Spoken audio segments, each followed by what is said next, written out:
গতকালই আমরা দেখিয়েছিলাম যেদিন সঞ্জয় রায়ের যাবজ্জীবন কারাদণ্ড হলো সেই দিনই বাসন্তীতে দেহ উদ্ধার হলো।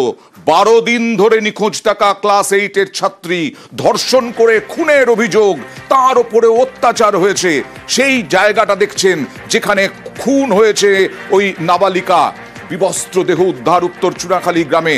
গ্রেফতার দুজন, গ্রেফতার করেছে পুলিশ দুজনকে। সম্পর্কে টানাপোড়েনে খুন, এরকমটাই দাবি পুলিশের, এবং খুনের কথা এই দুজন স্বীকার করেছে।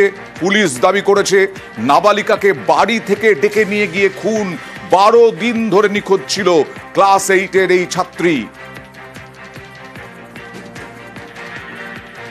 সন্ধ্যাবেলা বুদ্ধদেব ডেকে নিয়ে গেছে, বেরিয়ে ওই যে গেল, আর মেয়ে ফেরেনি। তারপর ওই সঙ্গে সঙ্গে খোঁজা হচ্ছে মেয়ে। সেই ছেলে আমাদের সঙ্গে ঘুরতেছে, বুঝতে পারছি না যে এই কাজ করেছে। অত করে জিজ্ঞাসা করছি, তোর সঙ্গে যে কথাটা বললো তুই কোথায় জানি না? বলে না, আমি জানি না।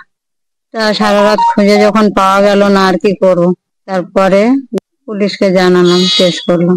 আমরা চাইছি যে কঠোর শাস্তি হোক, আমাদের যেমন মেয়ে মারা গেছে তেমনই যেন লাশ আসে। আর গ্রেফতার হয়েছে দুজন। তাদের পরিবার কি দাবি করছে দেখুন। এটা ঠিক কি জানি করবে, ঠিক হোক। ভাবিনি কোনোদিন যে এই কাজটাও করতে পারবে। জিজ্ঞাসা করতাম, শুধু বলতো না না না না। মেয়েটা কি তোমার বাড়িতে আসতো?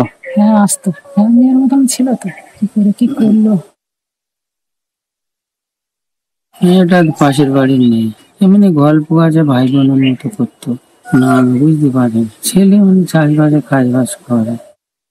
কারোর কাছে কিছু ধরতে পারিনি, আমার কিছু জানি না। কি বলবো আর, সাজা হলে সাজা পাবে, আর কি করবো? কিছু বলার আছে আমাদের?